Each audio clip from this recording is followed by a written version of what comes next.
Well, voting season is officially on in the world's biggest election in India. 3 voting phases of the allotted 7 are over, with 4 more to go. And my colleague Shivan gets you the latest.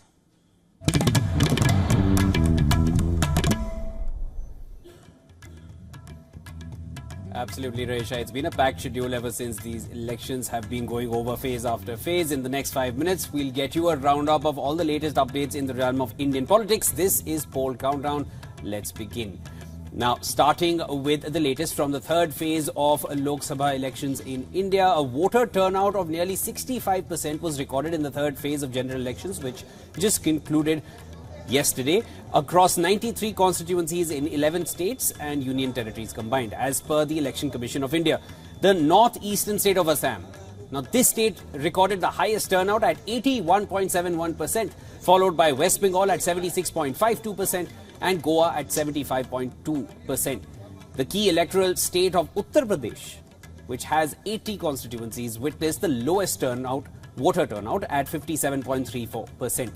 Meanwhile, Gujarat stood at 59.51% and Maharashtra at 61.44%, demonstrating a slightly better turnout this time. The overall voting percentage stood at 64.58%. As many as 172.4 million Indians voted in the 3rd phase of the Lok Sabha elections, which included 83.9 million women. Now, the 4th phase of polling will take place on the 13th of May across 96 seats in 10 states, including for all 25 and 17 seats of Andhra Pradesh and Telangana, respectively. The Bahujan Samaj Party chief Mayawati announced the removal of her nephew Akash Anand as her political heir barely after 6 months into his appointment. Mayawati, however, did not spell out what prompted the decision, but said that her nephew needs to reach maturity before he assumes these roles. The Bahujan Samaj Party leader was booked along with other party leaders by the Sitapur police in Uttar Pradesh 10 days ago for promoting hatred and enmity. Anand had stirred a controversy for calling BJP the government of traitors. He urged voters to hit the representatives of the rival parties with shoes and slippers. Anand was charged under Indian Penal Code sections for promoting enmity during an election campaign. The case was filed against him on 28th of April. All his campaign rallies at different constituencies were cancelled by the Election Commission. Now, Mayawati, in a post on social media, said that the BSP party is a movement for self-respect, self-esteem, and Akash Anand is being removed as the national coordinator in the larger interest of the party and the movement. Shifting focus to Rajasthan, repolling will begin today in the Barmer Lok Sabha seat after reports of the breach of confidentiality of vote. Now, according to Chief Electoral Officer Praveen Gupta, the Election Commission has given instructions to start repolling in Dudhwa Khard village today. The poll body also suspended at least 4 members over confidentiality breaches. All the preparations for repolling, including the webcasting, have been made. The voting is set to take place today from 7 a.m. to 5 p.m. at polling centre number 50 at the Government Higher Secondary School, Dudhwa Khard booth in Chautan Assembly constituency. Earlier, the repolling was held in Ajmer Lok Sabha constituency on the 2nd of May after voters registered was misplaced. Polling was initially held there on the 26th of April under the 2nd phase of the Lok Sabha elections. In neighbouring Haryana state, the BJP government has spiralled into a political crisis after 3 independent MLAs withdrew their support and announced that they will campaign for the Congress party instead. The 3 MLAs, Sombir Sagwan, Randhir Golan and Dharampal Gondar, wrote to Haryana Governor Bandaru Dattatreya saying that they were leaving the Saini-led BJP government with immediate effect. BJP is now left with only 40 MLAs in the 90-member Haryana Assembly. 10 Lok Sabha seats in Haryana are set to go to polls on the 25th of May. The former Haryana Chief Minister Manohar Lal Khattar denies that this will have any impact in the upcoming polls, adding that the BJP party is in touch with many MLAs to come up with a solution. Congress, however, is demanding a presidential rule in the state and early elections. The Haryana Assembly elections have been scheduled for October to November this year.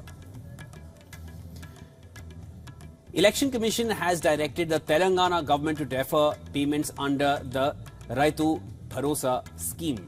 Now, this came after Chief Minister Revanth Reddy violated the Model Code of Conduct by referring to the disbursement of Rabi installments in his public speeches. The poll body, in a letter to Telangana Chief Electoral Officer CEO, said that the payments for the 2023 Rabi season would have been made by Reddy by January 2024, and that the Chief Minister's public announcements about the payouts under the scheme on or before 9th of May are a violation of the Model Code of Conduct rules. It added that the payments under Raitu Bharosa will take effect only after polling is completed in the state on the 13th of May. Congress leader Rahul Gandhi has evoked sharp rebuke from the people of Wayanad in Kerala after he filed his nomination from Rai Bareli in Uttar Pradesh. Now, voters in Wayanad are hoping that Rahul Gandhi will retain his seat in Wayanad constituency that saved him in the 2019 election, even if he won Rai Bareli. Congress party leader's Rai Bareli nomination was met with discontent among his staunchest voters in the Kerala constituency, and now the electorate fears that if Gandhi emerged victorious in the Uttar Pradesh Rai Bareli seat, he might desert Wayanad. Congress suffered a major setback after Wayanad District Congress Committee General Secretary quit the party and joined BJP instead, saying that the grand old party has lost relevance and that Rahul Gandhi hasn't campaigned in Wayanad in the last 5 years. While there's considerable debate over Rahul Gandhi choosing Rai Bareli over Amethi in northern India, in Kerala, the Congress party leader faces its own challenge.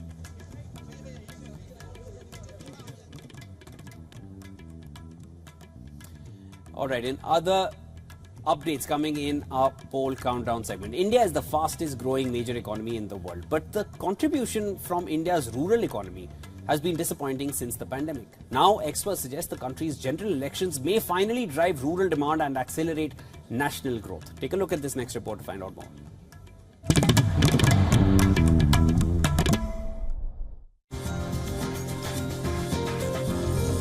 India has completed 3 out of 7 phases of polling to elect its next government. A key trend to note here is the voter turnout levels.